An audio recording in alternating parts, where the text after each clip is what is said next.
नमस्ते and welcome to my channel. आज हम एक वीडियो पर रिएक्शन करने वाले हैं, लेकिन रिएक्शन से पहले मैं आपको बता दूं कि ये वीडियो मैंने पहले भी देखा है। ये वीडियो 2017 में सदगुरु हिंदी चैनल पर पोस्ट हुआ था, लेकिन ये इतना खूबसूरत वीडियो है कि मैंने सोचा क्यों ना आपके साथ साझा किया जाए। और एक बार फिर से इसको देखने की जो इच्छा थी, तो मैंने सोचा क्यों ना साथ में ही हम देखें इसको। वीडियो का टाइटल है महाकालेश्वर मंदिर उज्जैन के अनजाने आयाम, और सदगुरु हिंदी में जो डिटेल लिखी हुई है उसमें कि उज्जैन के महाकालेश्वर मंदिर के बारे में ये अद्भुत डॉक्यूमेंट्री ईशा फाउंडेशन के वॉलंटियर्स द्वारा महाकाल मंदिर को समर्पित हैं। जानिए उज्जैन में महाकाल की भस्म आरती किस तरह से की जाती है और दर्शन कीजिए भगवान शिव के इस महाकाल के रूप का जो सदियों से यहाँ स्थापित है। साथ ही जानिए महाकाल का इतिहास, उज्जैन के महाकाल मंदिर के साधु और सन्यासियों की जुबानी। है ना कमाल। चलिए शुरू करते हैं फिर। Let's start.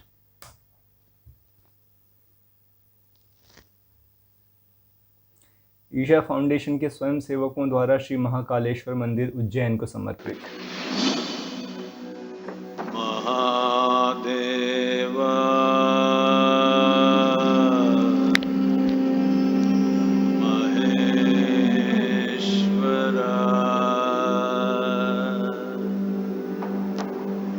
भैरवा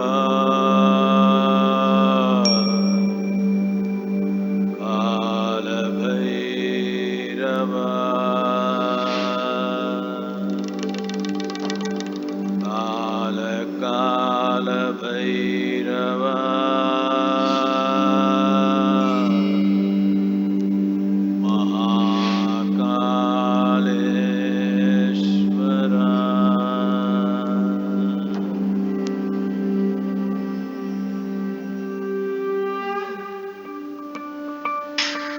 मध्य प्रदेश के मालवा में क्षिप्रा नदी के तट पर हजारों वर्षों से भी पहले से बसी है भारत की सबसे प्राचीन सांस्कृतिक एवं धार्मिक नगरी उज्जैन। अलग अलग सदी में ये अलग अलग नामों से जानी जाती रही है। उज्जैनी, अमरावती, कुशस्थली, कनकश्रृंगा और अवंतिका। अवंतिका नगरी भय को दूर करने वाली, अकाल मृत्यु का योग होता है उसको दूर करने वाली। जितने भी भगवान विष्णु के अवतार हुए हैं, कूर्म अवतार हुए हैं, वराह अवतार हुए हैं, नरसिंह अवतार हुए हैं, राम कृष्ण, सभी अवतार किसी न किसी समय पर अपने अवतार के समय पर अवंतिका में आए हैं। पुराणों में सप्तपुरी यानी 7 मोक्षदायिनी नगरों का वर्णन है, उसमें उज्जैन नगरी भी शामिल है। Ujjain had become a city of devotees. Ujjain भक्तों और ज्ञान के जिज्ञासुओं का नगर था। वो लगभग भारत की दूसरी काशी की तरह हो गया था। प्राचीन काल में उज्जैन में हजारों मंदिर स्थापित किए गए थे, इसलिए उज्जैन को मंदिरों की नगरी भी कहा जाता है। यहाँ महाकाल ज्योतिर्लिंग के अलावा 84 लिंगों में महादेव अलग अलग रूपों में मौजूद हैं। हमारे अवंतिका में शक्तिपीठ है, हरसिद्धि शक्तिपीठ है, जो विक्रम की आराध्य देवी है और कृष्ण की कुल देवी है। प्राचीन काल में ये विक्रमादित्य के राज्य की राजधानी भी थी। यहाँ पर महाकाली हरसिद्धि के रूप में मौजूद हैं। कथाओं के अनुसार उज्जैन में सती की कोहनी गिरी थी और हरसिद्धि मंदिर वहीं स्थापित किया गया था। रोज शाम को मंदिर के प्रांगण को दीपों से सजाया जाता है और आरती के समय मंदिर की छटा बेहद खूबसूरत व निराली होती है।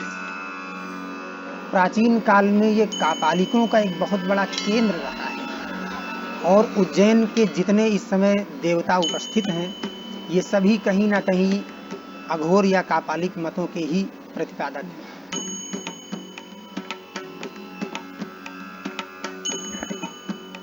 काल भैरव। काल भैरव का अर्थ होता है कि जो काल अर्थात समय का भी भरण पोषण करने में सक्षम हो। गढ़कालिका काली माँ का मंदिर है।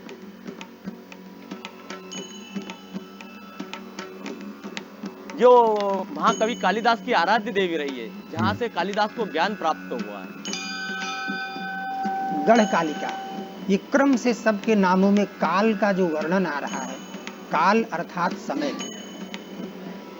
और उस काल के ऊपर भी जो नियंत्रण करता है वह महाकाल है।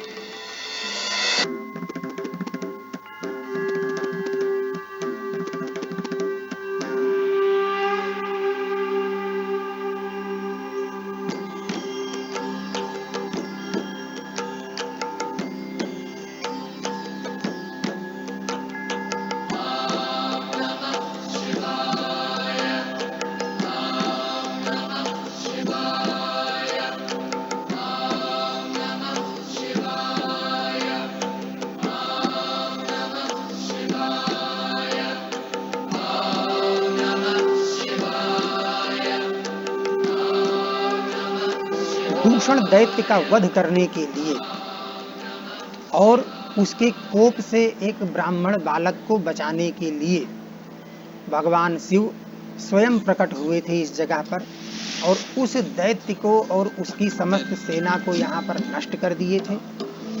उस बालक के निवेदन पर भगवान महाकाल ने हमेशा के लिए उसके पास निवास करने का निश्चय किया और इस ज्योतिर्लिंग के स्वरूप में यहाँ स्थित हो गए। तब से यह स्वयंभू ज्योतिर्लिंग यहाँ पर विराजमान है। भगवान शिव देश भर में 12 स्थानों पर ज्योतिर्लिंग के रूप में विराजमान है। उज्जैन में इन्हीं में से एक ज्योतिर्लिंग महाकालेश्वर मंदिर के गर्भगृह में स्थापित है। भगवान शंकर का ये एक पूरा ब्रह्मांड में एक ही शिवलिंग है जो दक्षिणाभिमुख ज्योतिर्लिंग है। दक्षिण दिशा काल की, काल को जिसमें भस्म कर रखा है वो महाकाल है। गर्भगृह में ऊपर सिद्धि यंत्र स्थापित है। महाकाल के बाईं ओर गणेश विराजमान है, दाईं ओर त्रिशूल के पीछे कार्तिकेय और दोनों के मध्य में माता पार्वती। इस ज्योतिर्लिंग की वास्तविक समय सीमा की यह कब से है, इसके बारे में हमारे ग्रंथ मौन है। वो कथानक उपलब्ध होता है किंतु समय सीमा का निर्धारण उपलब्ध नहीं होता है। पुराणों के आधार पे हम 5 से 7 हजार वर्ष पूर्व इस मंदिर के निर्माण तक तो पहुंच सकते हैं, लेकिन इस मंदिर के निर्माण के पूर्व यह ज्योतिर्लिंग कब से है, इसके बारे में हमारे ग्रंथ मौन है, क्योंकि आज भी वास्तविक भूतल के नीचे महाकाल जी विराजमान होते हैं।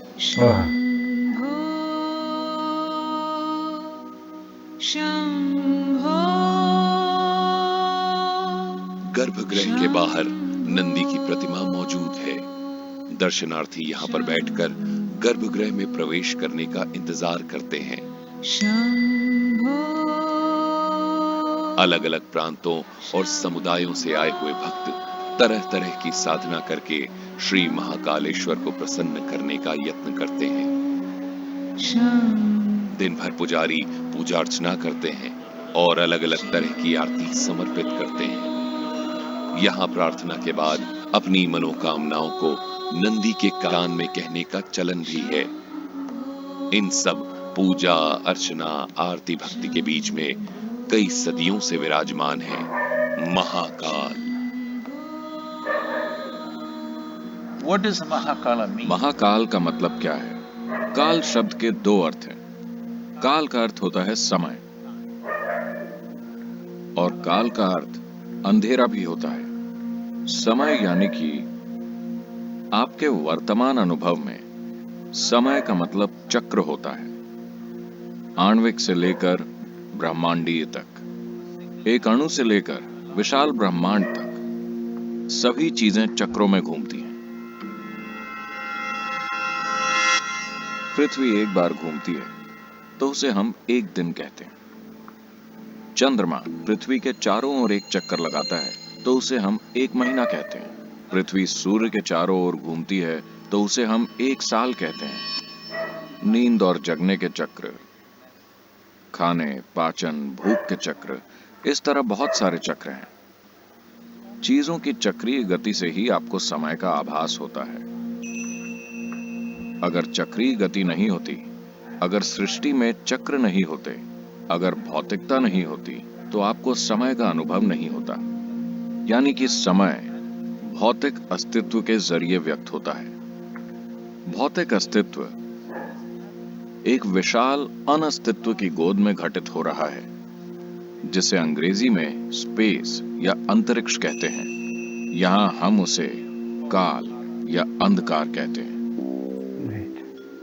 हम अंतरिक्ष को अंधकार इसीलिए कह रहे हैं क्योंकि अगर आप प्रकाश को देखना चाहते हैं तो या तो आपको प्रकाश के स्रोत को देखना होगा या किसी ऐसी चीज को जो प्रकाश को रोकती हो, वरना आपको प्रकाश का कोई अनुभव नहीं होगा। आप सूर्य और चंद्रमा को देखते हैं। सूर्य प्रकाश का स्रोत है, चंद्रमा प्रकाश को परावर्तित यानी कि रिफ्लेक्ट करता है। बीच में सब अंधकार है, मगर रोशनी गुजर रही है।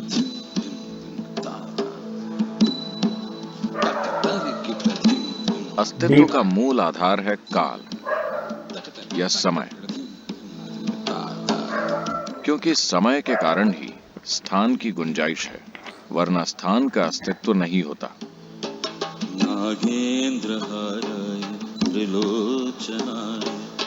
इसलिए स्पेस को काल या अंधकार कहा जाता है, क्योंकि अंतरिक्ष अंधकारमय है।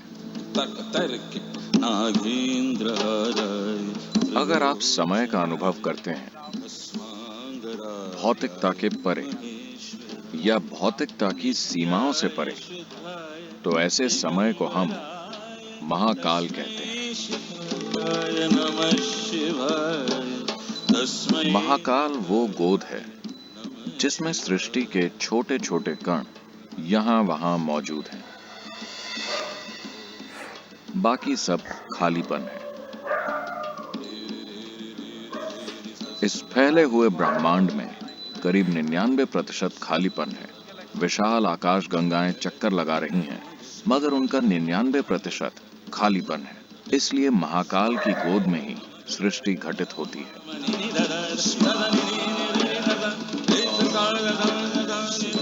अगर आप सृष्टि के सीमित कणों से जुड़े हुए हैं तो आप समय का अनुभव चक्रीय गति के रूप में करते हैं। इस आयाम को संसार कहा जाता है, जिसका अर्थ है चक्रीय गति।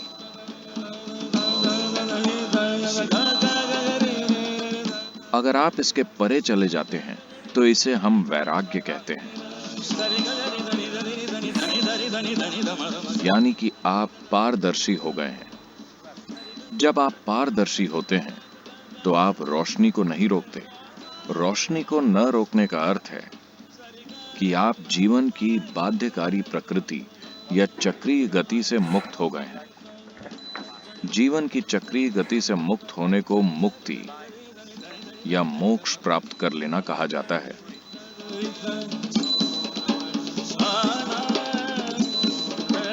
इसलिए जो लोग मुक्ति या मोक्ष की इच्छा रखते हैं, उनके लिए यह आयाम, जिसे हम महाकाल कह रहे हैं, बहुत महत्वपूर्ण हो जाता है।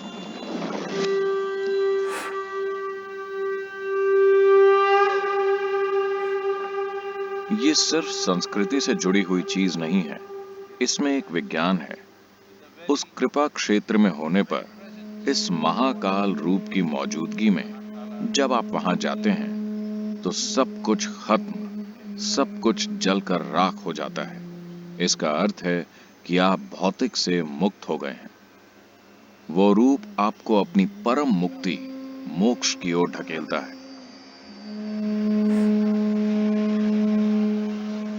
मुक्ति की ओर ले जाने वाले महाकाल की आराधना में कई आरतियां की जाती हैं। सूर्योदय से पहले भस्म आरती से दिन की शुरुआत होती है।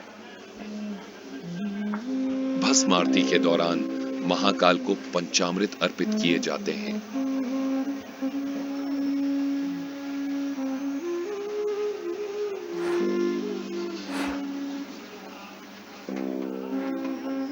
उसके बाद महाकाल का जलाभिषेक होता है और फिर अनेक विधि विधाओं से महाकाल का श्रृंगार किया जाता है।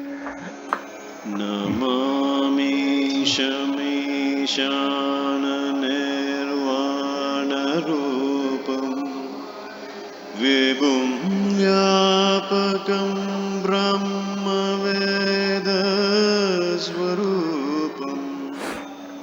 भगवान यहाँ पर ब्रह्म रूप में विराजमान है, क्योंकि ब्रह्म का जो स्वरूप है निराकार और साकार दोनों स्वरूपों के अंदर परमपिता परमात्मा रहते हैं। भगवान महाकाल जब प्रातः काल भस्म आरती होती है तो वो निराकार से साकार रूप धारण कर लेते हैं, अर्थात शिव से वो शंकर बन जाते हैं।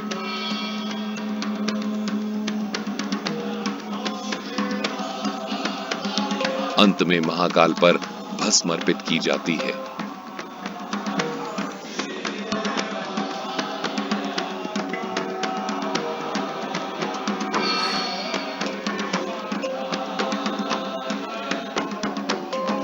ये प्राचीन मंदिर जब से स्थापित हुआ है तब से यहाँ पर भस्म का लेपन होता है और यह क्रिया भगवान महाकाल की प्राचीन समय से सन्यासियों का एक विशेष वर्ग करता आया है और सन्यासियों के उस विशेष वर्ग का जो महंत होता है वही भगवान महाकाल पर भस्म का लेपन किया करता है।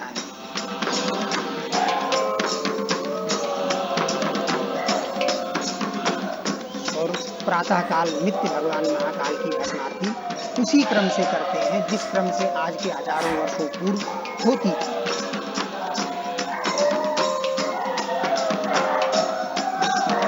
और यही भगवान महाकाल की मुख्य पूजा मानी जाती है।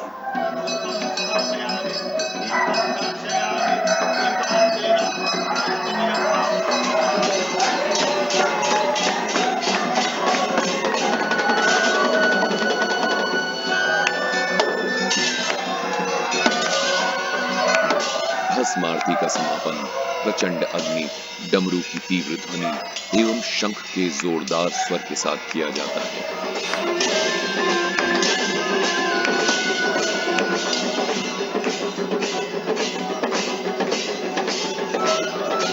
प्रातः काल भस्म आरती के बाद 7 बजे दध्योदक आरती होती है। दही और चावल का भोग लगाया जाता है। दोपहर 10 बजे भोग आरती होती है जिसमें भोग का अर्पण किया जाता है। शाम 5 बजे भगवान महाकाल का पूजन श्रृंगार होता है जिसमें भगवान महाकाल को भांग समर्पित की जाती है। उसके बाद जल चढ़ना बंद हो जाता है। शाम 7 बजे संध्या भोग आरती की जाती है। संध्या काल में आरती के दौरान तेज नगाड़ों, ढोल, घंटियों के साथ महाकाल का वंदन किया जाता है।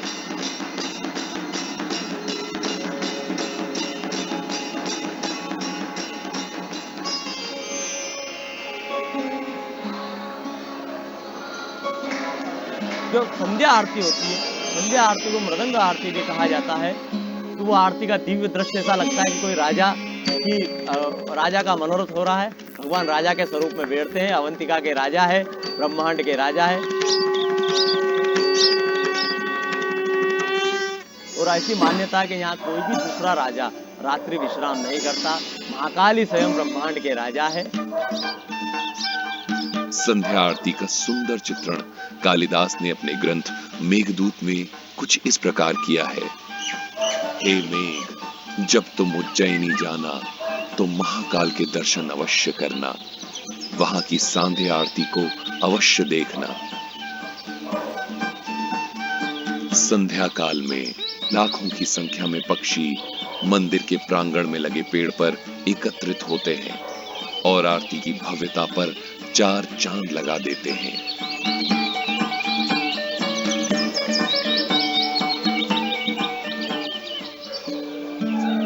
महाकालेश्वर मंदिर में गर्भगृह के अलावा 2 और महत्वपूर्ण हिस्से हैं।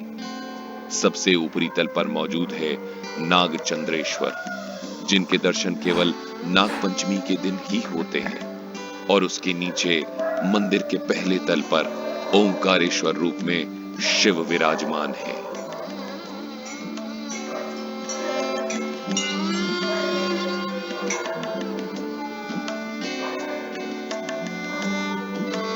सिंहस्थ कुंभ उज्जैन का महान धार्मिक पर्व है। कुंभ का शाब्दिक अर्थ है कलश। पुराणों में वर्णित कथाओं के अनुसार समुद्र मंथन के बाद अमृत लेकर जाते समय अमृत की 4 बूंदें कलश से छलकीं और पृथ्वी पर गिर गईं।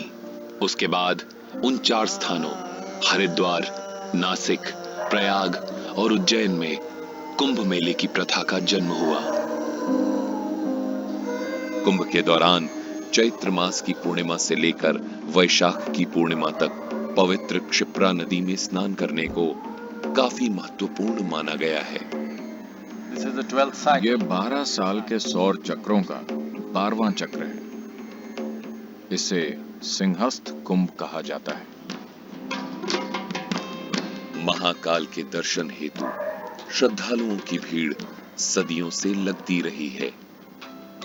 हमारा सभी श्रद्धालुओं से निवेदन है कि आए, महाकाल की नगरी है, अवंतिका है, यहाँ पर उनको सब चीज सुलभता से मिलेगी, पर एक निष्काम भाव से आए।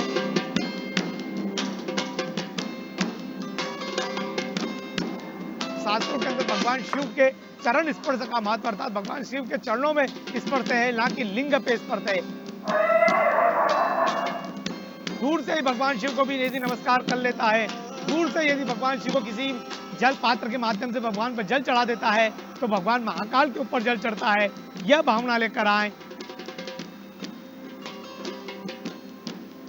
भगवान के ऊपर जो जल चढ़ रहा है, जल लेने की प्रथा, जो निर्माल से लेने की प्रथा है, वो जलाधारी से है।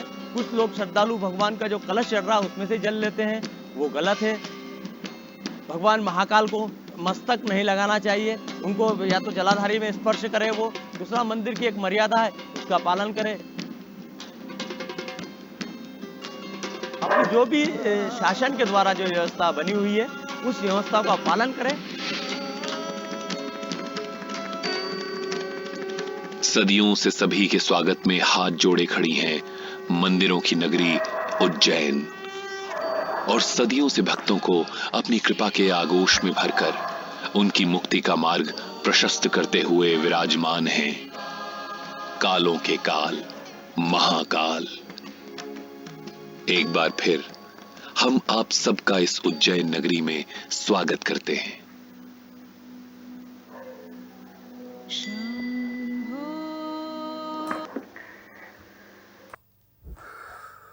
ऐसा लगा जैसे कि मैं वहाँ मौजूद था और सब कुछ देख रहा था। मुझे यकीन है आपको भी ये वीडियो बहुत पसंद आया होगा। महाकाल का नाम जहाँ आ जाए वही चीज़ अच्छी लगने लगती है ना। तो बहुत बहुत धन्यवाद आपका इस वीडियो को देखने के लिए। ओरिजिनल वीडियो का लिंक जो है मैं डिस्क्रिप्शन में डाल देता हूँ, तो प्लीज़ आप वहाँ जाके इसको दोबारा देख सकते हैं, क्योंकि मुझे पता है एक बार देख के मन नहीं भरेगा, क्योंकि इतने छोटे वीडियो में इतनी सारी इन्फॉर्मेशन, इतनी सारी जानकारियाँ, इतना सारा ज्ञान मिला है हमें, तो एक साथ सब कुछ सिंक नहीं होता। Thank you so much once again. आप इस वीडियो को प्लीज़ लाइक कीजिए, शेयर कीजिए, और आपको कैसा लगा कमेंट बॉक्स में मुझे बताना मत भूलिएगा। हम फिर मिलते हैं अगली वीडियो में, तब तक के लिए थैंक यू। बस सब्सक्राइब करना मत भूलिएगा, आपका एक सब्सक्रिप्शन मेरे लिए बहुत मायने रखता है। ओम नमः शिवाय।